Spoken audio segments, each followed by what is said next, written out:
안녕하세요, 백과저입니다. 잘 지내셨습니까? 자, 오늘은 여러분들과 함께 아재가 말아주는 동공부 제1편 절약편에 대해서 한번 영상을 찍어보려고 합니다.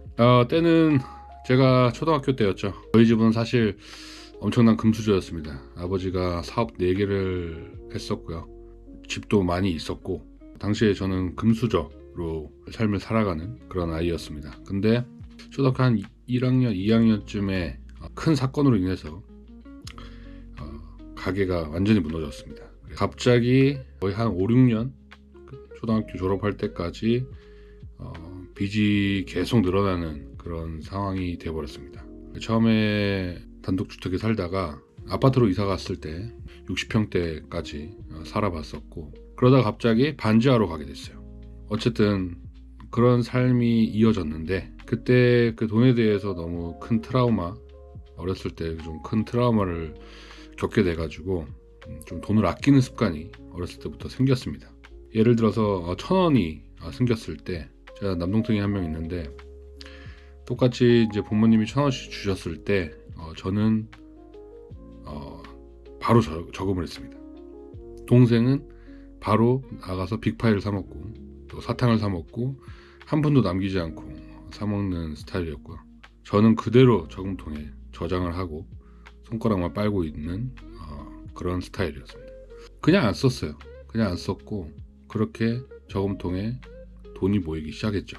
중학교 때는 이제 버스비를 받아다가 버스를 타지 않고 걸어다니기 일쑤였고, 또 그 돈을 모아서 또 저금통에 넣습니다. 왜 그런지는 잘 모르겠어요. 왜 이렇게 돈 없는 게 싫었는지, 그리고 돈을 모아가는 그 기분이 너무, 지금으로 따지면 약간 그때 그 돈 모아가는 게 저에게는 큰 도파민이었던 것 같아요. 매일 저녁에 와서 저금통을 열고, 아직도 기억나요. 육각형 저금통이었는데 위에 뚜껑이 달려 있었어요. 그래서 항상 열 수가 있었어요. 열어서 지폐 몇 장인지 세어보고, 1,000원짜리 10개 모이면 은행 가서 10,000원짜리를 바꾸고, 그때는 50,000원짜리가 없었으니까.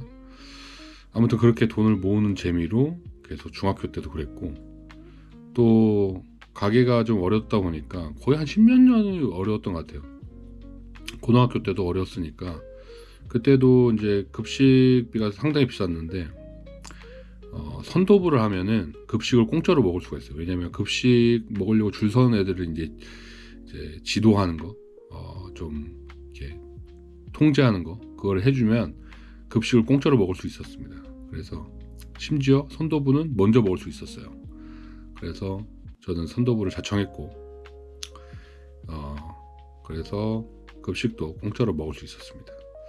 아무튼 그렇게 가게에 큰 보탬이 되기도 하고, 그래서 돈을 더 모을 수 있었어요. 완전 짠돌이었죠.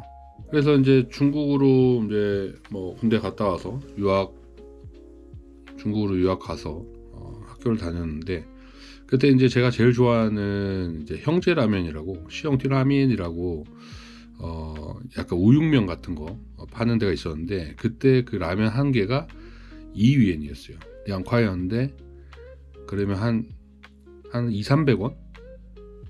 그 정도였거든요. 한 그릇에. 용돈은 한 10만원에서 15만원 정도 받거나, 제가 그때 이것도 나중에 얘기하겠지만 성우도 잠깐 알바 했었거든요. 그런 걸로 돈도 벌고 했었는데, 알바로. 근데 이제 그때 2위엔짜리 그 라면을 정말 많이 먹으면서 돈을 좀 많이 아꼈죠. 회식도 있으면은 이제 형들이 쏘는데 그런데 쫓아다니고, 그때도 왜 그렇게 절약 정신이 투철했는지 모르겠어요. 근데 다른 사람한테 누가 되는 일은 하지 않았습니다. 다 같이 엠빵 해야 될 때는 확실하게 엠빵을 했고요. 제가 스스로 혼자 먹을 때, 혼자 지출할 때만 그렇게 좀 아꼈습니다. 그렇게 해서 이제 일본으로 이제 직장을 찾고 넘어갔을 때도 도시락을 싸갖고 다녔습니다. 다른 사람들 다 그렇다고 못 어울리는 성격은 아니었어가지고 점심만 제가 도시락 따로 먹었었고, 가끔 이제 사쿠라 식당이라고 해서 사쿠라 식당이 아니라 사쿠라 수산이라고 해서 500엔 점심을 제공하는 그 할인 날이 있어요. 그래서 그때만 가서 이제 500엔에 점심을 해결하기도 했습니다.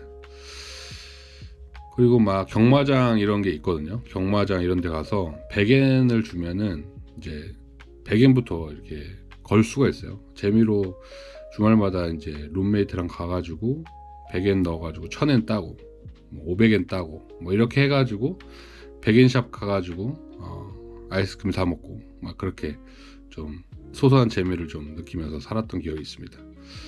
아무튼 한국으로 다시 지진이 나고 저번에 말씀드렸던 지진 경험기 후쿠시마 그 원전 지진이 일어나고 나서 한국으로 돌아왔는데 이제 한국에서 직장을 찾았고요.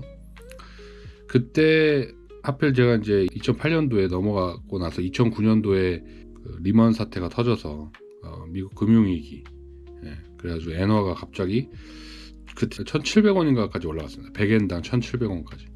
그래서 제가 월급을 N으로 받으면 짭짤했어요. 신입사원인데도 불구하고 바로 한국으로 송금했습니다. 원화로 환전해가지고.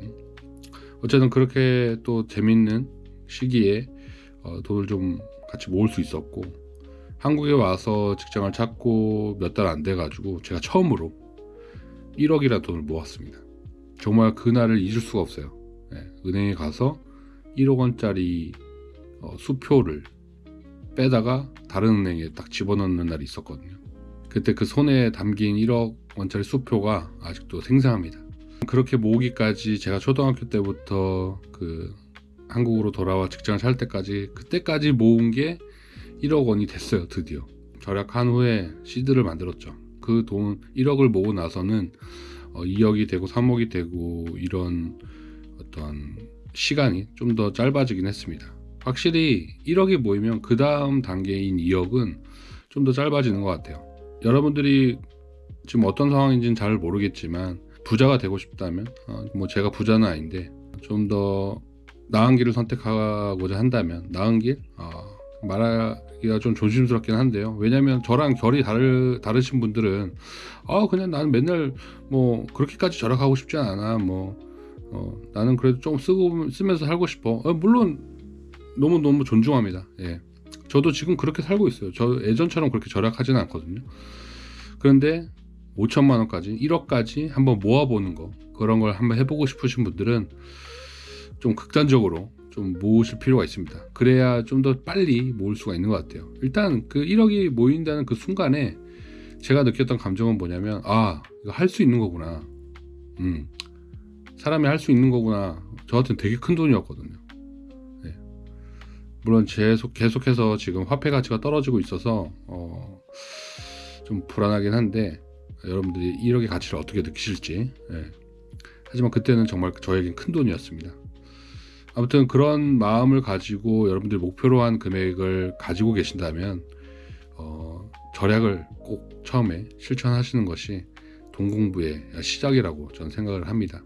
지금 사회 초년생 아니면 이제 지금 고등학생 분들, 그리고 막 직장에 다니시는 분들, 여러 가지 상황에 놓이신 분들이 이것을 보시겠지만은, 내가 추구하고자 하는 목표하는 돈이 있다면, 그 금액이 있다면 한번 이 악물고 저처럼 절약을 한번 해보시면 금방 그 1억의 기쁨을 한번 누리실 수 있을 것 같습니다.